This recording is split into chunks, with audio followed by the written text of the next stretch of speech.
Aujourd'hui, j'aimerais t'interpeller sur la dimension de laisser le fouet de la présence de Jésus passer dans le temple que tu es.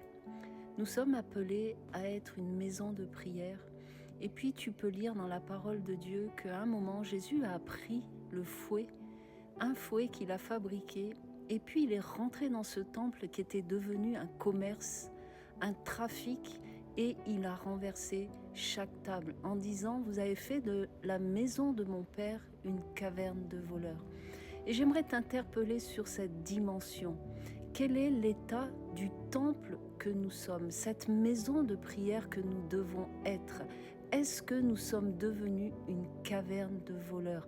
C'est-à-dire une dimension où il n'y a plus la présence de Dieu qui est au centre du temple que nous sommes. La parole de Dieu dit nous sommes le temple du Saint-Esprit. Et ça amène dans une dimension de pureté, de sainteté, là où Jésus règne, là où sa présence règne, là où rien d'autre ne doit prendre place. Et tu peux remarquer que bien des choses ont pris place, ont pris place dans nos vies.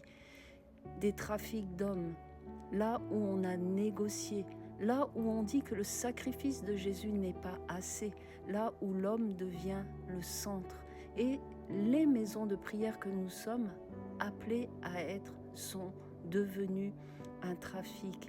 Et Jésus prend son fouet. J'aimerais que tu puisses voir et entendre que Jésus prend le fouet de sa présence.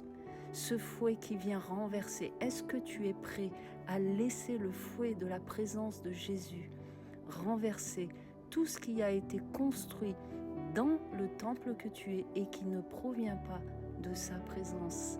Là où il va renverser toute idolâtrie, tout système d'homme, tout ce qui est venu et qui se glorifie, alors que seule la gloire revient à Jésus. Je vais mettre un texte avec cette vidéo et je t'invite à prendre chaque verset, à te placer devant la personne du Saint-Esprit et à demander qu'il aille dans la profondeur de chaque verset, que tu puisses faire un bilan.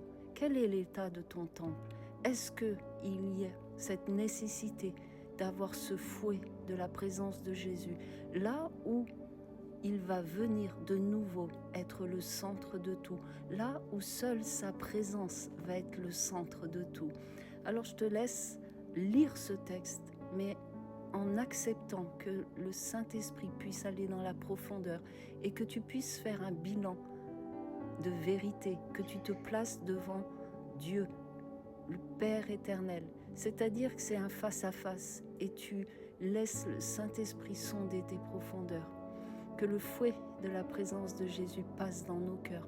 En tout cas, c'est ma demande pour ma vie personnelle et que tout ce qui a été en dehors de ce que lui il voulait, là où ça a déplacé le centre qu'il est, là où sa présence n'est pas ce qui devrait être, là où le moi, l'ego, l'idolâtrie, tout ce qui est venu remplacer a pris place, qu'il y ait cette repentance qui puisse intervenir. Et moi, c'est ma demande en ce moment, c'est mon cri, le fouet de Jésus qui passe dans le temple que je suis, afin que ma maison de prière soit avec seule la présence de Jésus qui est au centre.